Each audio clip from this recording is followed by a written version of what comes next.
principais nomes do mundo da bola, Dimara Entrevista.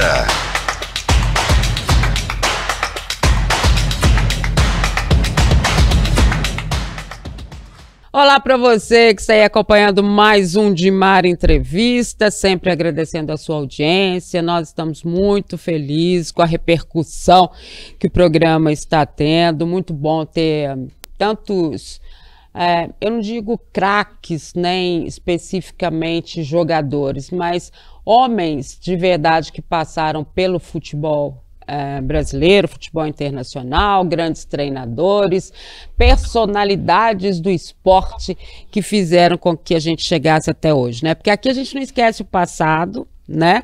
A gente presenteia o presente e a gente quer olhar sempre para o futuro. Eu acho que esse é o grande mote, né, do Dimara Entrevista. E hoje eu trago alguém muito especial para vocês. Eu começo dizendo que é o jogador que mais vestiu a camisa do Atlético na história. Foram 684 jogos, depois ele me corrige se eu estiver errado, partidas disputadas em suas duas passagens pelo clube, né? Primeiro entre 76 e 89, depois em 92. É também o jogador que mais conquistou títulos de campeonato mineiro, 11 vezes, teve passagem também pelo América, pelo Guarani de Campinas, teve passagem em Portugal, hoje ele está no Canadá, pra vocês verem o tanto que ele é internacional. Comigo hoje e com Frederico Jota, o nosso editor-chefe, João Leite, esse amigo querido que eu acompanho há tanto tempo, né? Desde que eu comecei na minha carreira, a gente tem uma relação muito próxima, porque ele, a família, Eliana, os meninos, todos sempre, né, com a própria história do pai e da mãe, né, de serem pessoas muito próximas, muito carinhosas, muito gentis.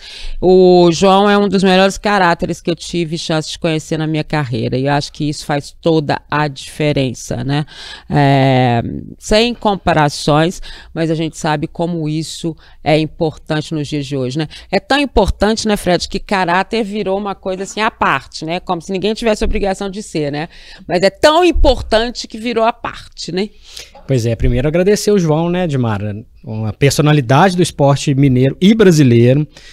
Um jogador que vestiu quase 700 vezes a camisa de um clube do porte do Atlético já merecia a gente colocar aqui, né? Todo dia, vamos colocar uma placa para ele. Uma placa. E uma pessoa dentro e fora de campo. Sim. Com inúmeras qualidades. Eu queria agradecer mesmo a presença do João, muito bacana a gente tá falando com todo mundo, quem que acompanha o Dimara Entrevista, né, é muito legal a gente conviver com essas personalidades e conversar umas coisinhas aqui sobre história, presente e também passado, né, Di? Muito, e ele tem história com o João Leite, né, gente? Porque vocês não sabem o tanto que ele é engraçado, o tanto que ele é divertido, o tanto que fazer entrevista com ele é divertido. Então, meu amigo João Leite, que bom que você está aqui com a gente. Dimara, que legal, muita alegria também estar com vocês, com o Fred também. É interessante porque, apesar de jovem você, é um tempo da crônica, da crônica esportiva, que a gente tem uma relação muito próxima com as repórteres, com os repórteres, né, frequentava o vestiário do clube, era impressionante, e eu sou muito grato, porque foi isso que foi levando o nome do Atlético, o nome dos jogadores do Atlético, para todos os rincões. É impressionante, eu cheguei aqui no Canadá e fomos levar minha neta no dentista.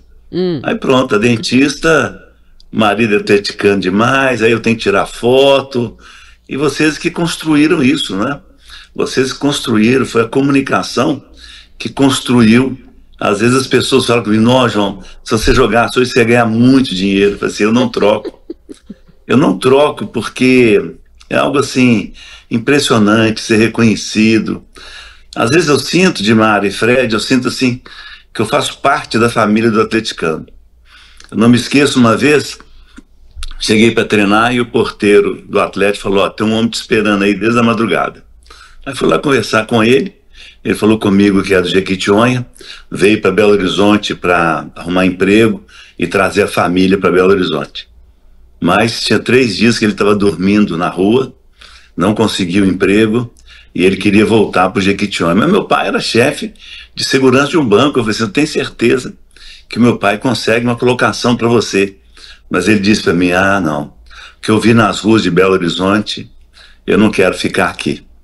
Aí eu ajudei, dei um dinheiro para passagem, dei mais um pouco de dinheiro, mas aí ficou uma coisa na minha cuca, né? Eu falei assim, peraí. Perguntei para ele, por que você me procurou? João Leite, eu sou atleticano, eu ouço as suas entrevistas, eu sabia que se eu precisasse de alguma coisa em Belo Horizonte e te procurasse, você ia me ajudar. Então eu fico assim, a responsabilidade, né, que um atleta do Atlético tem em relação a esse mundo de torcedores do Atlético. E foi a mídia, né, foi a comunicação que contou tudo isso para essas pessoas.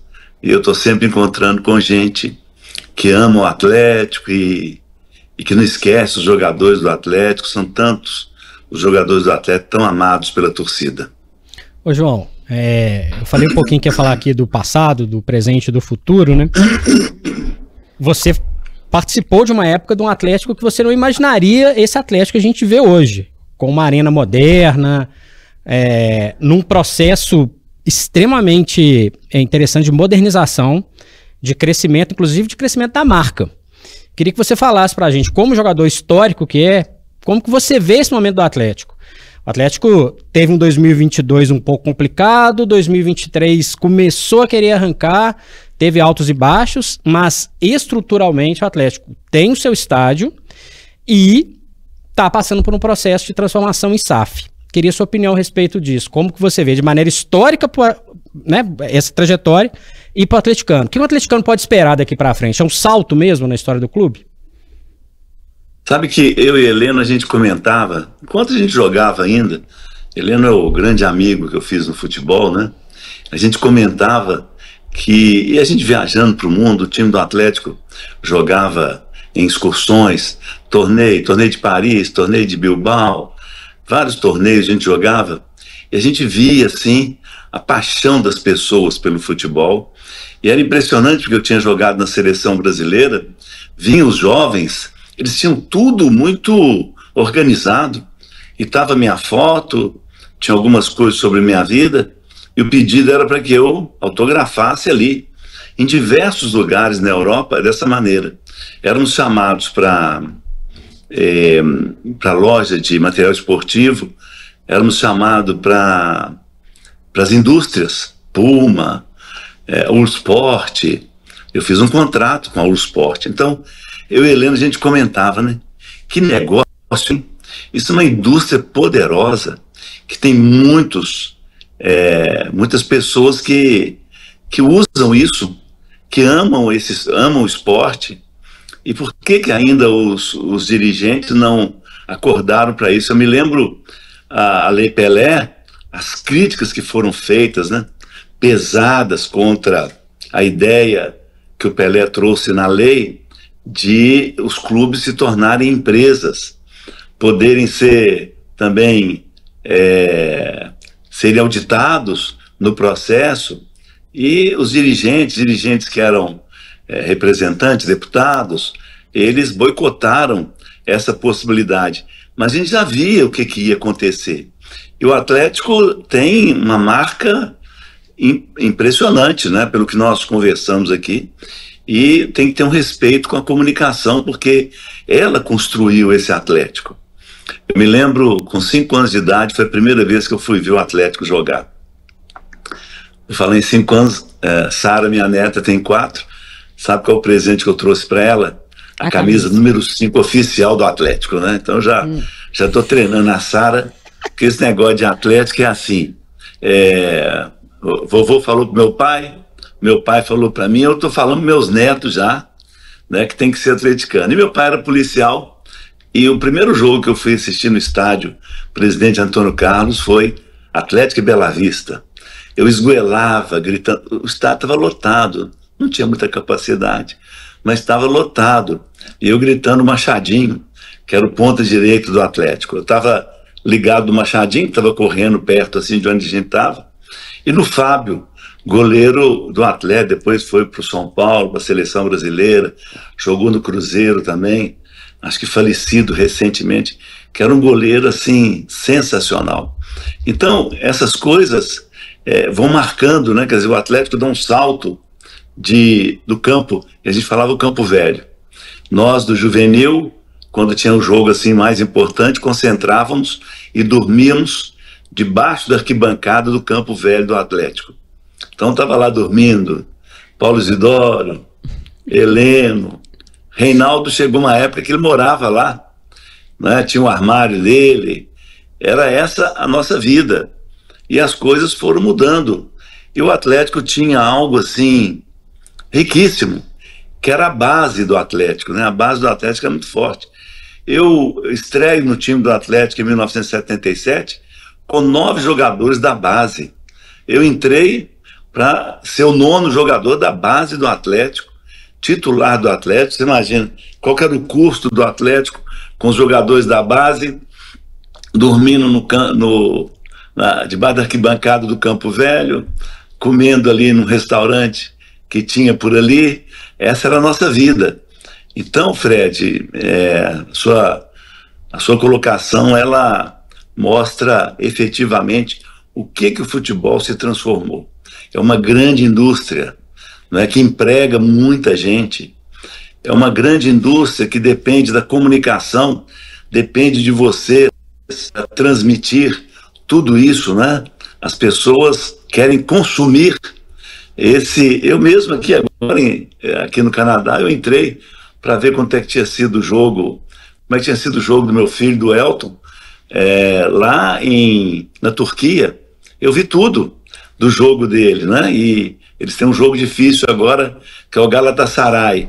Então estou sempre discutindo com ele as nossas táticas para os jogos, né? Mas ele é muito firme, treina muito. Então você trata de uma coisa que tem que ter um congresso para se discutir essa coisa tão espetacular, que é esse produto que vocês valorizaram tanto, que é o futebol.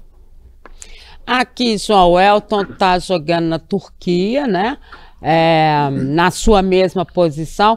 O que você fala para ele, como você disse aí, ainda serve? Está na mesma linha ainda? Ou ele fala, não é de nada disso, pai, não é nada disso. O Elton começou no vôlei e estava indo muito bem. Eu tenho 1,87, ele tem 10 centímetros mais do que eu. Que isso? E estava jogando bem com o Pacome lá, a Eliana levou ele para jogar. Um dia eu fui ver um jogo dele, ele jogando bem, mas um dia falou com a Eliana, nem falou comigo, queria ser jogador de futebol. E aí foi para treinar nos times, né? Essa luta que é você conseguir um lugar ao sol. É impressionante hoje como se dá a seleção dos atletas. Como que você escolhe os atletas? Outro dia eu liguei para pedir oportunidade para o menino, aí a pessoa que me atendeu falou assim, ele não está velho não? Aí eu falei, quanto que é velho? Ele falou, 14 está velho, 15 está velho. Falei, então o Paulo Isidoro não poderia treinar no Atlético, né? Porque com 19 anos ele fez um teste no Atlético e passou no teste. Quando eu estava na Assembleia, eu trouxe, junto com o professor Francisco Ferreira, nós trouxemos o Dr. Júlio Garganta. Dr. Júlio Garganta é o reitor da Universidade de Futebol do Porto. Hoje a gente fica meio assustado com a presença dos treinadores portugueses, mas foi um trabalho de base muito forte. O Elton fala comigo assim, como que os treinadores portugueses gostam do jogo, estudam o jogo o tempo todo. E quer dizer, há uma diferença por causa da preparação, e o Dr. Júlio Garganta falou na Assembleia Legislativa de Minas Gerais que o Brasil tem um problema. Os treinadores brasileiros não têm paciência, acham que todo mundo é Pelé, Reinaldo, e que com 16 anos esse atleta vai estar na maturidade, no ápice dele. E ele estava dizendo, os estudos demonstram que o jogador pode estourar com 20, com 25, com 30, com 35. Eu fico vendo esse jogador do América, o Juninho, jogar, mas que já tem 34. Gente, mas ele corre mais do que todos os outros. Os que tem 19, os que tem 20. É impressionante como que esse jogador joga. E eu, pelo menos, só vi o Juninho mais recentemente. Então, nós, no Brasil, hoje, nossos treinadores, a base dos clubes, não tem paciência. Não tem paciência para preparar, para treinar, para ensinar os fundamentos. Diferente, por exemplo, de Portugal. Portugal investiu fortemente numa renovação de treinadores. Era muito treinador brasileiro em Portugal e agora está acontecendo o contrário, justamente por causa dessa preparação, especialmente da Universidade Federal do Porto, com o líder lá, o doutor Júlio Garganta. Então, o Elton hoje ele é impressionante, assim, ele vê o jogo todo, ele discute comigo o jogo, eu falo algumas coisas e digo, não, pai, tá errado o que você tá falando. Sabia. Eu falei, respeita o seu pai, menino. Respeita o seu pai, menino. Mas ele entrou com tudo nisso, sabe? Então ele tem uma preparação, até o jogo, eles jogam contra o Galatasaray sábado. Então ele tem uma preparação, até o jogo, tudo pensado, tudo trabalhado, tudo estudado. Então, o Brasil precisa muito mesmo de mudar. Nós precisamos de um sistema único do esporte. Nós continuamos com algumas coisas assim totalmente equivocadas. Por exemplo, por que as confederações são no Rio de Janeiro? Meu pai era guarda do governador Juscelino Kubitschek, e eu brincava muito com meu pai, falava, pai, doutor Juscelino falhou. Não fale assim do doutor Juscelino, ele nunca falhou. Ele falhou em quê? Meu pai perguntou. Ele levou a capital para Brasília, mas deixou as confederações no Rio de Janeiro. Faz tabela, faz regulamento, Verdade. Julga time, julga jogador, escala árbitro. Então, nós estamos muito atrasados. E hoje nós vemos, né, a Confederação Brasileira cheia de dinheiro e os clubes com muitas dificuldades. Não sei quem é que um dia vai enfrentar essa situação, mas ela tem que mudar. Ô João, você está falando do Elton, seu filho, com uma experiência, passou por Portugal, agora está na Turquia. Você também jogou em Portugal. O que você falaria para a gente em relação à diferença do que você vive acompanhando o Elton e da sua passagem lá atrás? Obviamente tem essa questão de estudos que mudou, a tecnologia é outra, completamente diferente. Mas como era um jogador na década de 80 jogar em Portugal e como é um jogador hoje, 2020, 2023, jogando na Europa, mesmo que seja, não está ali na Inglaterra, não está na Espanha, mas a experiência do Elton. O que você acha que é a maior diferença? A década de 80 era para ser esquecida. Era para ser esquecida porque tínhamos um problema em Portugal.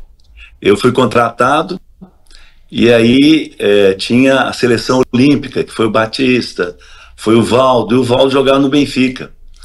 E a Federação Portuguesa resolveu não liberar o Valdo para a Olimpíada. O que aconteceu? Foram trancadas pela CBF todas as transferências de jogadores. Eu fiquei quase meio ano sem poder jogar pelo Vitória de Guimarães. Fiquei ali, se tiver que contratar outro goleiro, e o goleiro era um goleiro bom demais. Ele, em 3 rodadas, ele era goleiro da seleção portuguesa. Meu Deus. E eu fiquei lá. E o nosso treinador era brasileiro. Geninho foi goleiro, não é? Uhum. É outra cabeça. Naquele tempo, por exemplo, eu lembro que a gente tinha equipamentos avançados no departamento médico, raio laser, só que eles não sabiam operar. Eu lembro um dia um goleiro do Zaire, ele fez uma cirurgia de joelho, estava com 3,5 centímetros de atrofia na perna, e deram um saco de areia para ele ir pulando, subindo a arquibancada do estádio do Municipal de Guimarães. Eu fui lá correndo no nosso professor Renildo, professor, aquele rapaz tá pulando, e aí correu lá para tentar tirar o menino. Esse menino nunca mais jogou. Então, Portugal experimentou uma grande mudança. Não dá para comparar o que Portugal é hoje com o que quando eu joguei lá, como era Portugal, não é? Eles investiram com muita sabedoria, com muita inteligência, investiram no estudo acadêmico, né? E hoje Portugal é uma potência, como você disse aí, né? Benfica jogou contra quem ontem? Contra a Inter de Milão, né? Então você tem também a competição na Europa que mostra a qualidade, né, dos times portugueses também. Agora, João, o Luiz Felipe Scolari, já falando ainda dessa questão de Portugal, né? Quando o Luiz Felipe chega à seleção de Portugal também, e eu me lembro de conversar muito com ele, ele falava assim, eu tenho que devolver a Portugal a seleção de Portugal, né? Trazer essas pessoas, colocar a bandeira na janela, eu tenho que voltar com isso. Ele também teve um papel importante, né, nessa recuperação, hoje técnico do Atlético, né? Claro, o Filipão, ele tem algo assim, né, de uma pessoa muito boa, né, contato assim, muito ameno, amável com as pessoas, e foi muito importante naquele momento para Portugal. Tudo que foi feito em Portugal para mudar. Aí tem dinheiro também por causa da Comunidade Europeia, e teve também uma Copa Europeia em Portugal. Tudo isso ajudou, mas não tem dúvida que o movimento acadêmico em Portugal foi fundamental para essa mudança. É interessante porque se a gente pegar hoje, a gente tem uma seleção portuguesa, um time bom, é um time competitivo a seleção portuguesa. Mas não passa mais daí, não. Não. Porque, imagine, né, o grande zagueiro da seleção portuguesa é o Pepe. Ele é revelado naturalizado, ele é brasileiro. Ele já está com 42 ou 43 anos, né? Então, mas Portugal hoje investe muito na base também. Investe muito na base, e isso dá a Portugal a possibilidade de fazer novos times e bons times. Eu falo sempre, né, do tempo que eu joguei lá, naquela altura, a altura é bem do português, naquela altura os portugueses, eu falava que o português tinha dois divertimentos, uma roda gigante e o futebol. Na segunda-feira estava debaixo do braço do português o jornal A Bola e uma biquinha de café, tomando e criticando todos os jogadores que jogaram no domingo. Nós fomos ver um jogo do Elton, em Moreira de Cônegos. Fomos lá visitá-lo e tal, eu jogava Moreirense contra o Boa Vista. O Elton estava no Boa Vista. Quando o Elton foi para Portugal, primeiro ele foi para o Boa Vista, aí o Benfica o comprou. E aí terminou o jogo e a polícia, tem um nome especial, de Portugal, avisou que nós, os torcedores do Boa Vista, não poderíamos sair. Temos que esperar. Ih, rapaz, tinha um português lá, um senhor, e era lá pro mês de outubro esse jogo, e ele começou a gritar: essa guarda! O que essa guarda quer? Vamos pedir as batatas. Nós só vamos sair daqui quando as batatas estiverem prontas para o Natal. As batatas, tragam as batatas. Mas foi muito engraçado. O João é dono de muitas histórias, né? Eu quero que ele conte aqui uma que ele sempre contava, né? Porque era o Atlético, mas assim, com uma diferença muito grande em termos de campeonato mineiro, né, aqui disputado na época, e eles iam para o interior, e era de ônibus, né, não era com esse conforto hoje do avião fretado, nem nada disso. Era um campeonato mineiro muito mais longo. Muito mais longo, muito mais times, né, e o João sofreu muito, né, João? Ali com os torcedores na cola dele, né, aquela história de Nova Lima, né? Nova Lima. Então conta pra você. Da BO, hein?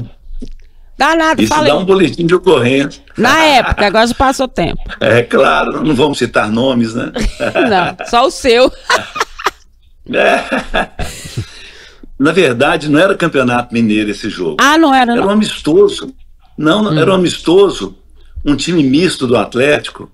O Atlético tinha viajado, eu nem reserva era. E fui jogar. O Mussula ficou como nosso treinador. Aí, quem tinha ficado? O Marcelo Oliveira, o Heleno. E nós vencíamos o jogo por 1-0. E eu perdi a pressa, né? Tava sem pressa. E aí uma bola caiu atrás do gol. E eu fui pelo outro lado para buscar a bola. E vim chutando ela atrás da rede, devagarzinho. Aí tinha um homem assim, num portão que dava entrada, e tava com um paletó. Aí gritou para mim: senhor palhaço, olha aqui, ó. Aí só viu o sol bater, não é? No revolvão dele. Falei assim: mais uma gracinha dessa, você vai sentir nas suas costas o que é. Meu Deus do céu. O jeito que a bola vinha, eu devolvia. Tá. E os caras gritando: João, segura essa bola, nós estamos ganhando, João. Eu não queria nem saber. Tinha um frio nas minhas costas, terrível. Nova Lima não é brincadeira, não. Nossa. É até Foram hoje, muito bravo. né? Até hoje. Ô, João, São bravos. você Oi. citou aí Paulo Isidoro, Reinaldo. Você jogou numa geração de ouro do Atlético, né? Inegável. E nesse período que você esteve nessa geração de ouro, era um calendário completamente diferente. O Campeonato Mineiro enorme, com turno, retorno, terceiro turno, muitos jogos, um brasileiro mais curto. Essa geração não ganha o Campeonato Brasileiro.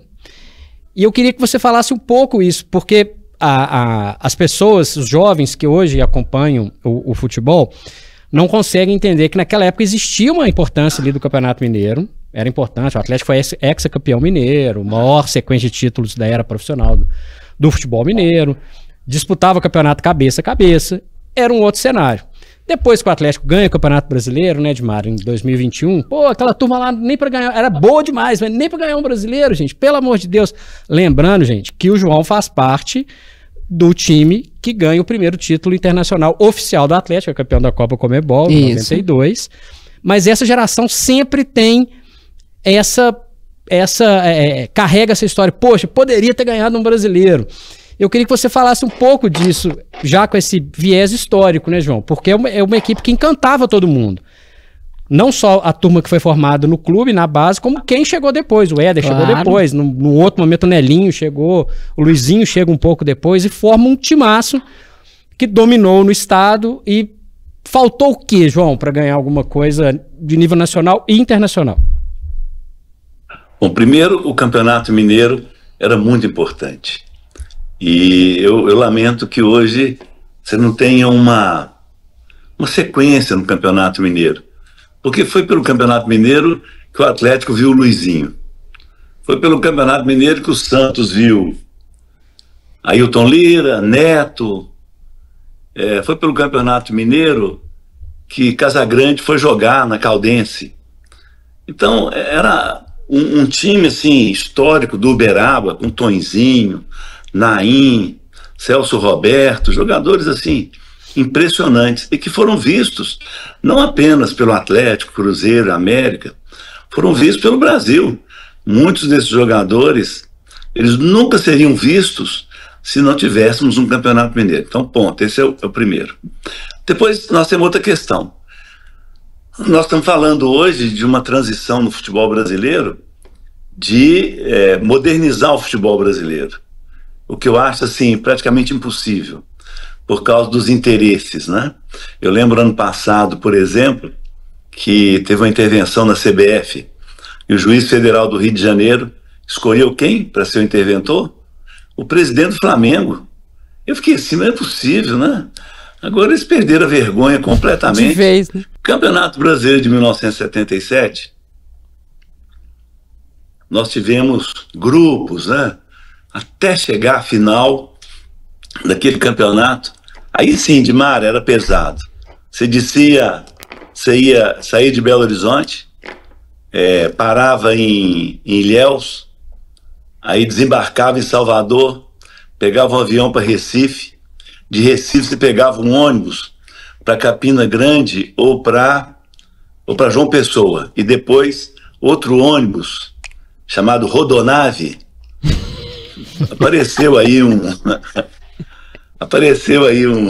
foto antiga, um lanche nosso na estrada. É verdade. Apareceu um lanche nosso na estrada aí, os jogadores todos, sem uniforme, sem nada.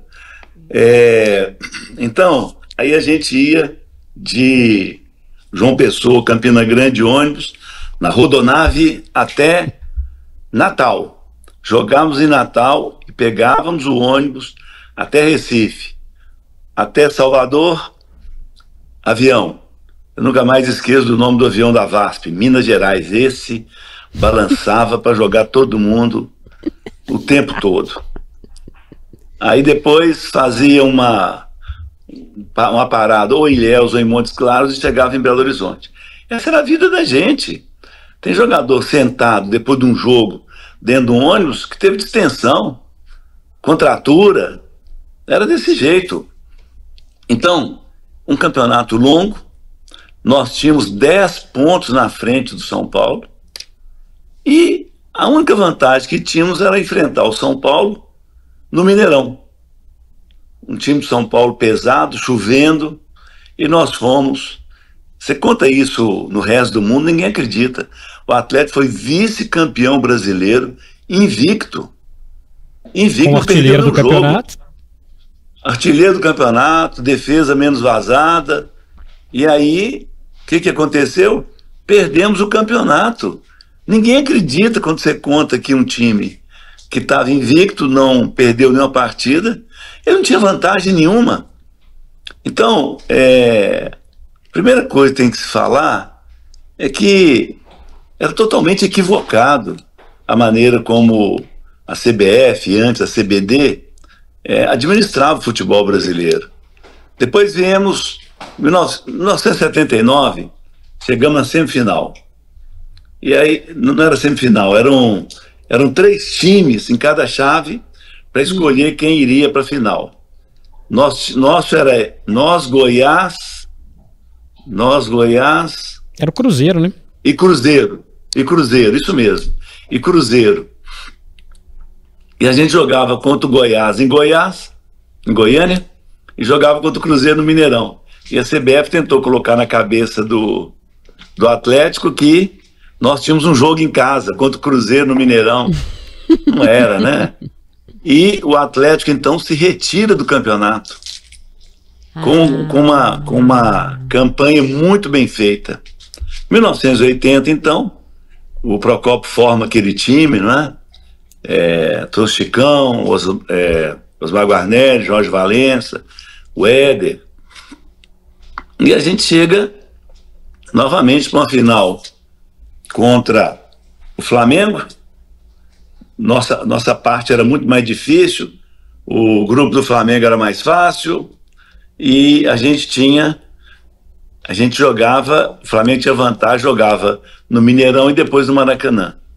Quando escalaram o árbitro, que é jogador do Atlético tudo experiente mais, o Marganelli, Chicão, né? Fala assim, estamos arrasados. Por quê? Romualdo Arpe Filho. Isso é árbitro de jogo de futsal.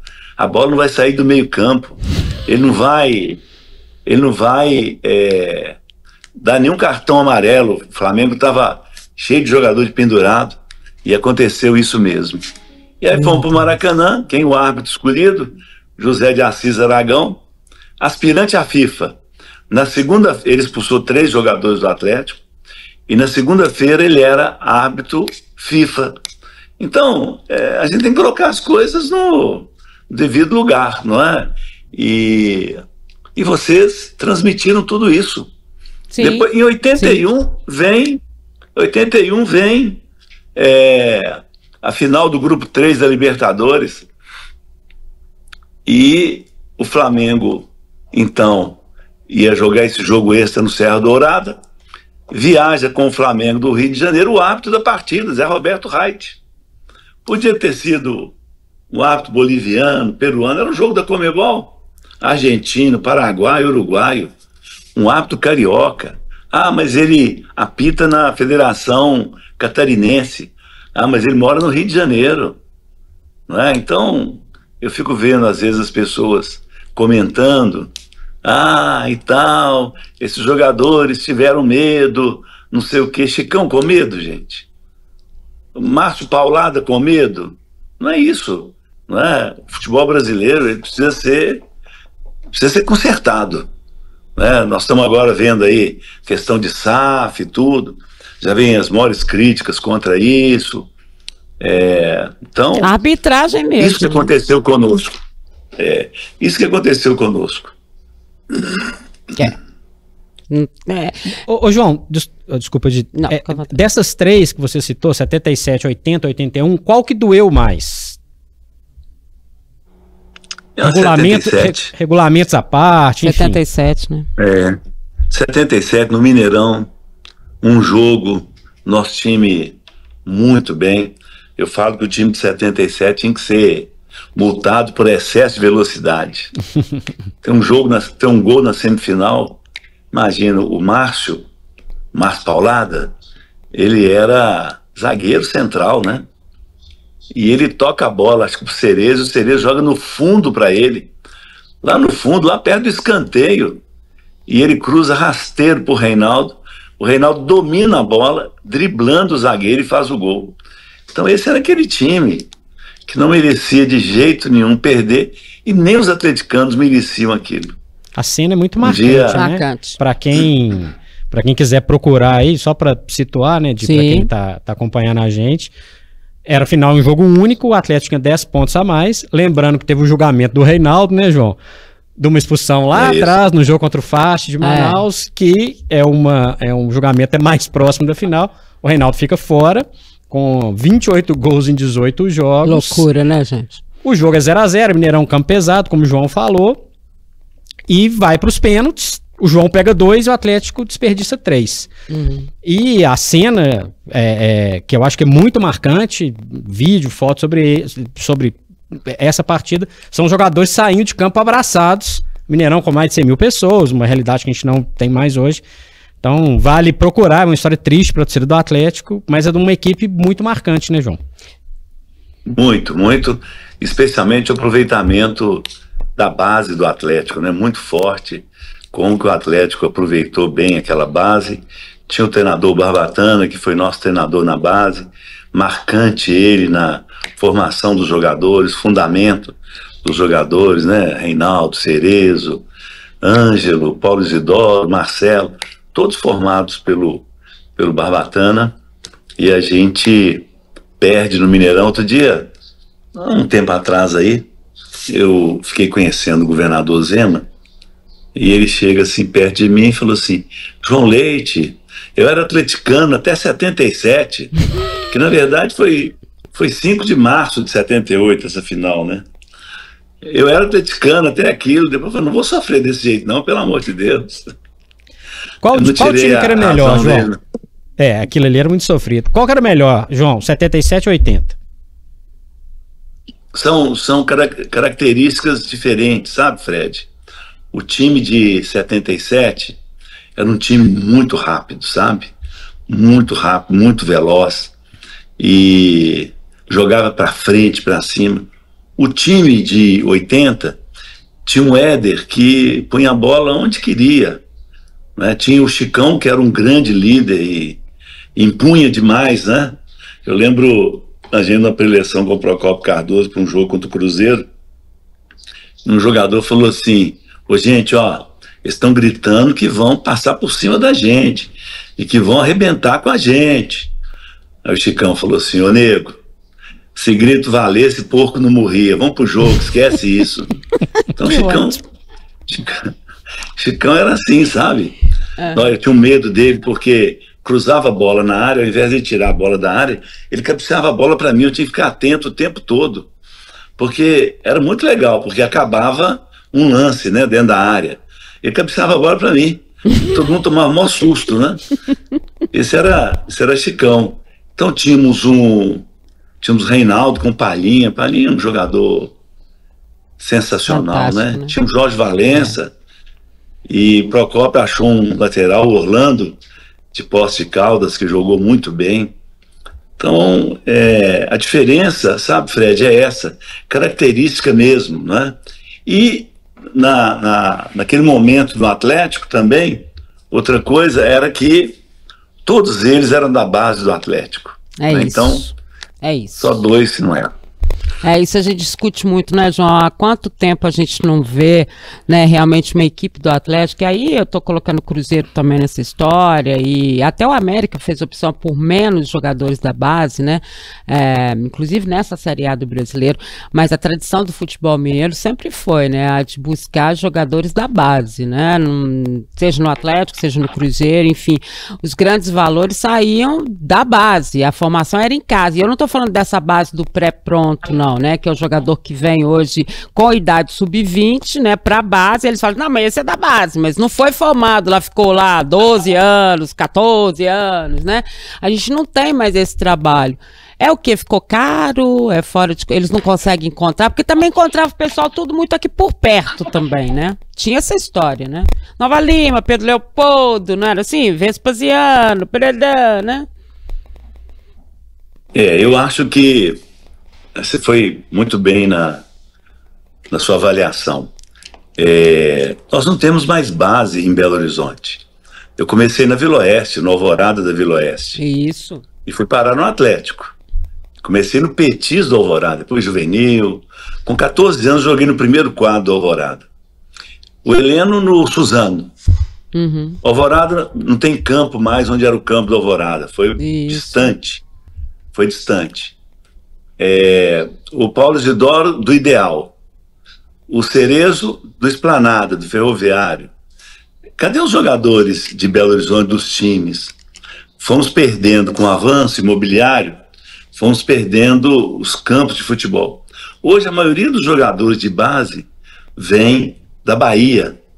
Na Bahia, não sei se é por causa de praia, lá tem muito jogador, a maioria está vindo de lá. Agora, e aí é uma culpa dos governos, né? Os governos tinham que ter o cuidado de manter a várzea. O futebol amador, é do futebol amador que saem esses jogadores, e lamentavelmente foi esquecido. Tem que fazer uma via expressa? Tem. Na via expressa nós tínhamos uns 6 campos. Paulistano, Cruzeiro do Sul, Santa Edviges, Gameleira do Getúlio começou no Gameleira, Alvorada, Reunidos, Atletique, Santa Maria, é muito mais do que 6. Não existe nenhum mais, o Reunidos não existe mais lá na Via Expressa. Podia fazer a Via Expressa? Podia, mas deixa o espaço do campo, gente. Mas eles foram tirando os campos, colocando as avenidas, as vias expressas, e hoje, então, nós temos, infelizmente... Outro dia eu vi uma entrevista de um traficante. Vocês são corajosos, né? Vocês entrevistam traficantes. Aí entrevistaram o traficante, aí, como é que é? Não, meus aviãozinhos estão tudo ligados, eu mando entregar a droga. E aí, mas não tem nenhum problema? Não, só tem problema quando passa uma bola rolando para eles, que eles largam o produto no chão e vai jogar futebol. Já pensou? E nós não acordamos, não despertamos para isso. Não é como a imprensa tão forte como nós temos hoje, não é? Os dirigentes, eu lembro quando eu assumi a Secretaria de Esporte do Estado, no governador Aécio, foi impressionante o número de campos que nós tínhamos. Eu falei, o futebol vai acabar. Aí nós iluminamos 1000 campos de futebol amador, para que à noite também pudesse ter. Agora, coisa impressionante, que a Polícia Militar fez um levantamento na região metropolitana de Belo Horizonte. Onde o campo foi iluminado, 75% menos ocorrência criminal.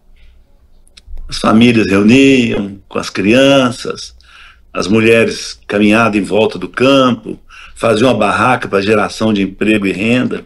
Mas, lamentavelmente, hoje, nós perdemos isso e, infelizmente, estamos perdendo os nossos jovens, as nossas crianças para o tráfico. O esporte sempre na recuperação, né? Sempre, seja em qualquer modalidade. Você que teve também uma filha, né, no trabalho aí da ginástica rítmica, né? E ela teve tanto êxito, né? Agora tem uma neta, né, fazendo também, né? Letícia já está na equipe da professora Maria Inês, a ginástica rítmica mineira, e sagrou-se campeã mineira. Acho que sábado retrasado. Ela sagrou-se campeã mineira. A gente está feliz demais, né, com ela. Uma alegria muito grande, né? Agora, lá em casa, as meninas falam que mais famosa é a avó. Eliana é mais famosa. E é mesmo aqui, ó. Eliana Maria Aleixo, hoje é Aleixo Leite, né? É uma ex-jogadora de vôlei brasileira que atuou como capitã da seleção brasileira de vôlei feminino na conquista da medalha de bronze nos Jogos Pan-Americanos de 79. Integrou a primeira equipe feminina que disputou os Jogos Olímpicos em 1980. Essa é a avó das meninas, grande Eliana Aleixo, que eu tive a chance de acompanhar tanto também, do Minas, da história, que tem essa história tão linda, né? A família é uma família de atletas e de pessoas ligadas, né, a esse contexto mesmo da importância do esporte. Um beijo enorme para Eliana. Muito obrigado. Eu acho que exagerei, sabe? Eu queria casar. Podia ser um jogador de vôlei que eu ia casar, mas eu casei com a capitã da seleção brasileira de vôlei. Normalmente as mulheres mandam, né? Agora a capitã manda mais, né, Edmar? Manda bem mais, inclusive, com certeza absoluta. Você acompanha futebol e é bom de palpite? Então tem que conhecer KTO.com, isso mesmo. A KTO é o melhor e mais seguro site para você apostar e se divertir. Tem os campeonatos estaduais, Copa do Brasil, Brasileirão, Libertadores, Champions League, ou seja, tem tudo. E várias outras modalidades, claro, além do futebol. E lembrando que na KTO, 2-0 é goleada. É isso mesmo. Se o time que você apostou abrir 2-0, a KTO paga na hora com o ganho antecipado. Faça seu cadastro, KTO.com, e utilizando o cupom O Tempo, você tem 20% de bônus no primeiro depósito. Isso mesmo, usando o cupom O Tempo, você tem 20% de bônus no primeiro depósito. Deixe os seus palpites na KTO.com, onde a diversão acontece. Olha só, João, a gente adorou ter você aqui no Timar Entrevista, acompanhado, claro, do Frederico Jota, que sabe tudo de atleta, de história. Ele já escreveu livro, menino. Você já escreveu sua biografia? Já? Eu? Eu escrevi um livro. Na verdade, minhas irmãs que me ajudaram, sabe? Mas esse aqui, ó. O Goleiro de Deus em Preto e Branco. Aqui tem umas histórias engraçadas, sabe? As histórias do Dadá. As histórias engraçadas desse livro. Tem, é porque o João, ele é de um humor, né, e a convivência com ele era sempre bacana dessa forma. Fred, mais alguma? Vou perguntar para o João responder de bate pronto. João, depois você saiu do Atlético, o Atlético teve grandes goleiros. Qual deles foi o melhor? Essa, marcante, sem hesitar. Acho que marcante o Vitor, né, por causa do título que conquistou e da maneira que foi, né? Sem hesitar. Sem hesitar, viu? São Vitor, tá aí então. Ô, João, então eu vou perguntar também, quem foi seu treinador? Procópio Cardoso. O Procópio era assim, gente, o atleta tá com problema, chama o Procópio, não era assim? Ali é bravo, viu? Ali é bravo. Ali é bravo, aquele é bravo. Nós chegamos pra semifinal do Brasileiro no Beira-Rio, o Inter jogava por 1 ponto, aí ele começa a preleção dele, aí pareceu uma briga da defesa com o ataque do Atlético. Aí ele grita, levanta e vamos pro jogo, agora nós estamos prontos. Aí ganhamos de 3-0. Ele era mais bravo que todo mundo. Não, pelo amor de Deus. João, eu queria te agradecer muito, falando com a gente do Canadá. Eu sei a importância estar aí com a sua neta, né, com a sua filha também, né, e arranjou um tempinho para conversar com a gente. Obrigada mesmo. Depois você vai vir aqui pessoalmente, tá bom? Contar essas histórias. Vai ser um prazer, traz o viu? livro. Quando você quiser escrever sua biografia, tem Frederico Jota, ele é maravilhoso nisso, entendeu? Excelente, conhece a sua história toda. Eu acho que pode dar um negócio aí bacana, hein?